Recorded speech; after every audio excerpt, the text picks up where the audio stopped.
দর্শক, ভোজ্য তেল এবং দেশের যে নিত্যপণ্য রয়েছে, নিত্যপণ্যের বাজার নিয়ে আমরা আলোচনা করব। আর এই বিষয়ে আলোচনার জন্য আজ আমাদের স্টুডিওতে উপস্থিত হয়েছেন ক্যাবের সভাপতি AHM শফিকুজ্জামান। স্টার স্টুডিওতে আপনাকে স্বাগত জানাচ্ছি। আমরা দেখতে পাচ্ছি গত প্রায় এক মাস ধরে দেশে যে ভোজ্য তেলের বাজার, এই বাজারটা একটা অস্থিরতা তৈরি হয়েছে, সংকট রয়েছে, দামেরও অনেকটা ঊর্ধ্বমুখী প্রবণতা রয়েছে। হঠাৎ করে এমন পরিস্থিতি কেন হয়েছে, কি মনে হচ্ছে? বিষয়টা আসলে হঠাৎ করে না, এটা আসলে অনেক বছর ধরে প্র্যাকটিস। অর্থাৎ আমাদের ভোজ্য তেল সহ আমাদের নিত্যপণ্য বিশেষ করে এটি এক একটা সিজন অনুযায়ী ব্যবসায়ী অনেক সময় অসাধু ব্যবসায়ী অপেক্ষায় থাকে। সেটি কি যখন রোজা আসে তখন যেহেতু এই পণ্যগুলোর চাহিদা বাড়ে এবং তখন তারা কি করে যে বাজারটাকে একটু অস্থির করার জন্য আসলে এটি 4-5টা কোম্পানির কাছে জিম্মি, এবং সেই কারণে তারা এটি আপনার সিন্ডিকেশন বলেন আর মনোপলি বলেন, এই বিজনেসটা তাদের হাতে, এবং তখন তারা বাজারটা অস্থির করে। এখন যেটা হলো যে আমাদের রোজায় রমজানের একটা টার্গেট থাকে যেহেতু চাহিদা বেশি, আর এখন সামনে আবার কোরবানি আসছে এবং কোরবানিতেও এই পণ্যগুলোর অনেক চাহিদা বাড়বে, বিশেষ করে গরম মশলা, ভোজ্য তেল সহ আমাদের এই ধরনের পণ্যের। তো সেখানে যেটা আছে যে তারা অপেক্ষায় থাকে একটা অজুহাতের, এবং সেই অজুহাতটা মানে এটি হলো তাদের মানে কি বলবো যে একটাই মানে ন্যাচারালি চলে আসে। কারণ ইরান যুদ্ধের ফলে আমাদের যে জ্বালানি তেলের মূল্য বৃদ্ধি পেয়েছে, এবং সরকার একটু বলেছিল যে তারা মূল্য বৃদ্ধি করবে না, কিন্তু সরকার বাধ্য হয়েছে যেহেতু তাকে ভর্তুকি অ্যাডজাস্ট করতে হয়েছে। আমাদের 15% মতো মূল্য বৃদ্ধি হয়েছে, এবং সেটার ফলে যেটা হয়েছে এটার ইম্প্যাক্টটা প্রতিটা সেক্টরে পড়েছে। এক মাস আগের কথা যেটা বললেন সেটি ছিল যে জ্বালানি তেল পর্যাপ্ত পাওয়া যাচ্ছিল না, এই জন্য কিন্তু বাড়িয়েছিল। আর এখন যেটা হয়েছে অলরেডি তো জ্বালানি তেলের দাম বাড়িয়েছে এবং সেই সুযোগটা তারা নিয়েছে। আরেকটি জিনিস হলো এখানে আমাদের এই ভোজ্য পণ্য তেল এবং আমাদের চিনি বা এই ধরনের যেগুলো আমাদের আইটেম আছে, কনজিউমার আইটেম, এগুলো মূলত অনেকটাই এখন আমদানি নির্ভরতা রয়েছে। কারণ যে পণ্যের আমদানি নির্ভরতা থাকে সেই পণ্যের আসলে আন্তর্জাতিক বাজারের ওঠানামার সাথে এটা আপনার জড়িত থাকে। কারণ আমরা এটা রিফাইন করি এখানে, সেখানে আন্তর্জাতিক যে অস্থিরতা রয়েছে এবং বিশেষ করে আমাদের গালফ ওয়ারের ফলে সেখানে পরিবহন থেকে শুরু করে এই সব কিছুই কিন্তু বিশ্ব ব্যবস্থার মধ্যেই কিন্তু একটি ইকোনমির উপরে ইফেক্ট পড়েছে। তো ব্যবসায়ীরা আসলে এই সুযোগটা নিয়েছে। এখন আমরা এসেনশিয়াল কমোডিটি অনুযায়ী আমাদের ভোজ্য তেল বা এই ধরনের পণ্য সরকার বাণিজ্য মন্ত্রণালয় এটার মূল্য নিয়ন্ত্রণ করে, এবং তারা কিভাবে করে সেটি হলো আমাদের যারা রিফাইনারি আছে সেই ব্যবসায়ীদের সাথে বসে Bangladesh trade and trade commission প্রতিটা আইটেম আমদানির কত ডলার খরচ হলো, এলসিতে কত খরচ হলো, ফ্রেড কত, এবং এটি রিফাইন করতে এবং তাদের ডিস্ট্রিবিউশন চ্যানেল সেটা ডিলার বলেন আর আপনাদের তাদের যে ডিও প্রথা বা এসও প্রথা আছে সেখানে পাইকারি খুচরা হয়ে আমাদের ভোক্তাদের কাছে আসা পর্যন্ত প্রতিটা বিষয় অ্যানালাইসিস করে মূল্যটা নির্ধারণ করে দেওয়া হয়। এবং এখানে দেখেন বোতলজাত পণ্যে এখানে যেহেতু দামটা লেখা থাকে, অতএব পণ্যটা সরকার নির্ধারিত থাকে, সেখানে তারা এটা বেশি বিক্রি করতে পারে না। এবং খোলা তেল দেখবেন যে আপনি বোতলজাত যেহেতু লেখা আছে এটা বেশি দামে বিক্রি করতে পারছে না, এই জন্য দেখবেন যে খোলা তেলের দাম বাড়িয়ে দিয়েছে। আর বোতলজাত তেল যেটা যারা ব্যবহার করে 30%, সেখানে তারা কী করছে যে এটা নিয়ন্ত্রণ করছে, অর্থাৎ প্রোডাকশনটা কমিয়ে দিয়েছে অথবা কোনো জায়গায় হোর্ডিং করে রাখছে। অর্থাৎ এই পণ্যটা বাজারের সাপ্লাই চেনটা তারা নিয়ন্ত্রণ করে বাজারটা অস্থির করছে, এবং অস্থির করে সরকারকে বাধ্য করছে যে দামটা বাড়িয়ে দেওয়ার জন্য। এখানে যে বিষয়টি আছে, আমি ব্যবসায়ীদের দিক থেকেও যদি বলি, তারা এই সুযোগটা তো নেয়। সেক্ষেত্রে যদি ইন্টারন্যাশনাল প্রাইস বাড়ে, যে ফ্রেটটা কত বাড়লো, আমাদের তেলের দাম কতটুকু বাড়লো, তাতে পার লিটার তেলে আসলে কতটুকু ইম্প্যাক্ট পড়ার কথা। আমরা তো দেখেছি আন্তর্জাতিক বাজারেও ভোজ্য তেলের দাম কিছুটা বেড়েছে, বেড়ে এখন আবার কমেছে কিনা? না, বেড়ে আবার কিন্তু এখন আবার কমেছে। এখন এখানে একটা বিষয় আছে, সেটি হলো যে আন্তর্জাতিক বাজার যদি আজকে বাড়ে, এটার ইম্প্যাক্টটা কিন্তু বাংলাদেশে পড়তে 1.5 মাস সময় লাগে। ওই তেলটা ওই প্রাইজে নিয়ে এসে রিফাইন করে আসার পরে আপনার এটা কিন্তু বাজারে আসতে 1.5 থেকে 2 মাস সময় লাগে।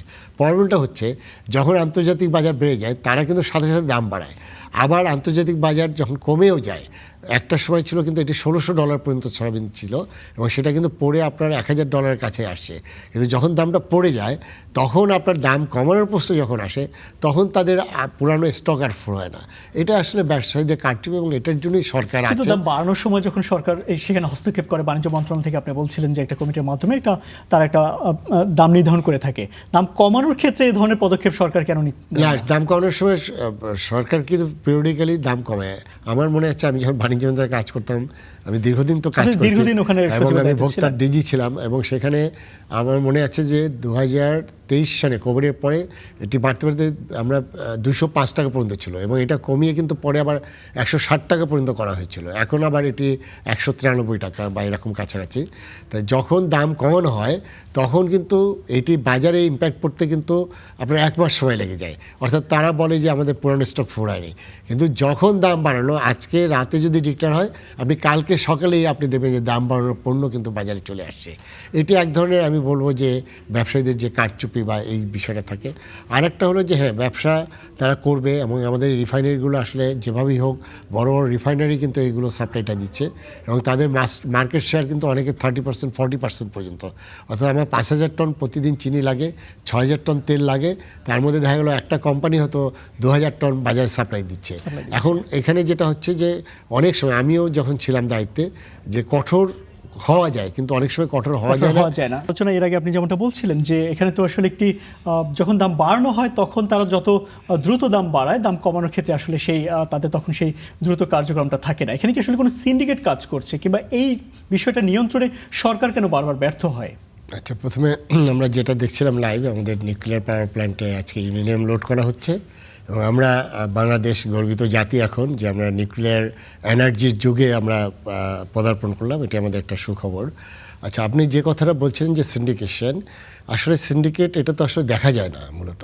এটি যেটা হয়েছে কি যে কোনো কারণেই হোক বাংলাদেশে এখন বিজনেসটা চলে গেছে কয়েকটা কর্পোরেট গ্রুপের হাতে এবং বিশেষ করে আমাদের এইগুলো আমদানি নির্ভর যে পণ্যগুলো আছে তেল, চিনি বা আমাদের আটা, ময়দা, এগুলো মূলত কয়েকটা কোম্পানি নিয়ন্ত্রণ করে এবং এই কোম্পানিগুলো কিভাবে এটি হয়েছে যে আগে কিন্তু এই রিফাইনারি ছিল প্রায় 50টার মতো, এটা বন্ধ হতে হতে এখন 6-7টা অ্যাক্টিভ আছে এবং তারাই আসলে লার্জ স্কেলে করে, কেউ 1,000 টন, কেউ 2,000 টন, কেউ 2,500 টন পর্যন্ত করে। তাতে কি হচ্ছে প্রতিদিন এতে কি হয়েছে যে এদের যে মার্কেট শেয়ারটা, সেই মার্কেট শেয়ারটা যখন 20% বা এর বেশি হয়ে যায় তখন কিন্তু এই সিন্ডিকেট হওয়াটা খুব স্বাভাবিক। অর্থাৎ তারা যদি 4-5 জন বসে তখন তারা যদি এই পণ্যগুলোকে বাজারে সাপ্লাইটা নিয়ন্ত্রণ করে তাহলে কিন্তু বাজার ডিম্যান্ড সাপ্লাইয়ের ইমব্যালেন্স হয়ে যায় এবং তখন কিন্তু মার্কেটটা কন্ট্রোল করা যায় না। এখন এটার বিরুদ্ধে কি ব্যবস্থা আছে? প্রথম কথা হলো যে আমাদের আইনগত অনেকগুলো ব্যবস্থা আছে, কিন্তু সরকার মাঝে মাঝে যেটা করে যে আমরা ইচ্ছা করলে কিন্তু এটা বন্ধ করে দিতে পারি না, কারণ বন্ধ করে দিলে ক্রাইসিসটা কিন্তু আরও বাড়বে। সেখানে সরকার কি করে, অর্থাৎ তার যে আমাদের ইম্পোর্ট প্রাইস, এলসি প্রাইস, ডলারের ভ্যালুয়েশন, ফ্রেট চার্জ এবং এগুলো রিফাইন কস্ট, এগুলো একটা ফর্মুলা আছে, সেই ফর্মুলা অনুযায়ী আমাদের বাংলাদেশ ট্রেড অ্যান্ড কমিশন এটা অ্যানালাইসিস করে বাংলাদেশ ব্যাংক এবং এনবিআর থেকে ডাটা নিয়ে সেটা করা হয় এবং সেটা তাদেরকে প্রফিট সহ আপনার এই মূল্যটা নির্ধারণ করে দেওয়া হয়। কিন্তু অনেক ক্ষেত্রেই যে অতি মুনাফা বা আমাদের যে ব্যবসায়ীদের যে অসাধু চর্চা, নৈতিকতার বিষয়গুলো অনেক ক্ষেত্রে এটা মানা হয় না এবং তখন কি করে তারা বাজারের সাধারণ ভোক্তা, যে ক্যাবের প্রতিনিধি হিসেবে আমি যেটা বলতে চাই যে আমাদের ভোক্তাদের কিন্তু বলার কেউ নেই এবং সেখানে কি হয় যে সাধারণ ভোক্তাদেরকে তার এই চাহিদাটাকে তারা ম্যানুপুলেট করে বাজারে সাপ্লাই কমিয়ে দিয়ে তারা বাজার অনিয়ন্ত্রিত করে ফেলে। তখন গভর্নমেন্টের আর অপশন থাকে না, তখন তাদের সাথে নেগোসিয়েশন বসতে হয় এবং তাদের কথা মতোই অনেক সময় মূল্যটা অ্যাডজাস্ট করতে হয়।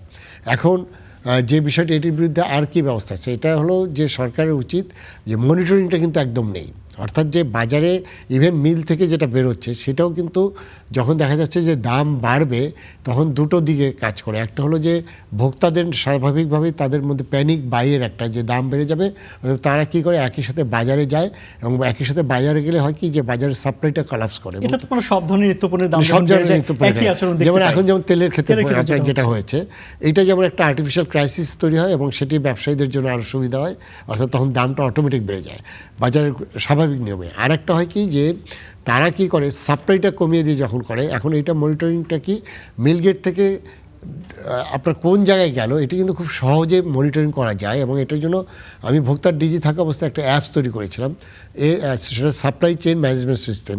সেই সাপ্লাই চেইন ম্যানেজমেন্ট সিস্টেম আমরা বাস্তবায়ন করতে পারিনি, অর্থাৎ মিল থেকে কতটুকু বেরোলো, কোন ডিও ব্যবসায়ী, কোন এসও ব্যবসায়ী, সেই খাতুনগঞ্জ অথবা আমাদের মৌলভীবাজার, ঢাকা, এখান থেকে কোন ডিলারের কাছে গেল এবং সেটি কোন মার্কেটে গেল, এটি আমি খুব সহজেই একটা মনিটরিং সিস্টেম এস্টাবলিশ করেছিলাম। বাট বিভিন্ন চাপে, ব্যবসায়ীদের চাপে, পলিটিক্যাল চাপে এটা বাস্তবায়ন করা যায়নি। এতে হচ্ছে কি কে কোন পর্যায়ে আপনার এটিকে কি করে হোর্ডিং করে, অর্থাৎ মজুত করে, এবং সেই মজুদ করে তারা বাজারটাকে আপনার অস্থির করে দেয় এবং অতি মুনাফা করে। এখন মজুদের বিরুদ্ধে দেশে কঠোর অনেকগুলো আইন আছে, স্পেশাল পাওয়ার অ্যাক্ট 1974, এবং সেটা কিন্তু শাস্তিটা খুব কঠিন। আমরা কিন্তু এত কিছু দেখি, আমরা এই যে তেল উদ্ধার করছি, এখন যে জ্বালানি তেল উদ্ধার হচ্ছে, কিন্তু আমরা ওই আইনে কোনো ব্যবস্থা দেখি না। অর্থাৎ দেশে আইন আছে কিন্তু সেই আইনের প্রয়োগটা নেই। আমরা ক্যাবের পক্ষ থেকে দাবি করব সরকারের এখানে কঠোর হওয়া উচিত, কারণ এই 18 কোটি মানুষকে জিম্মি করে যারা এটা করছে তাদের বিরুদ্ধে সরকার যদি কঠোর না হয়।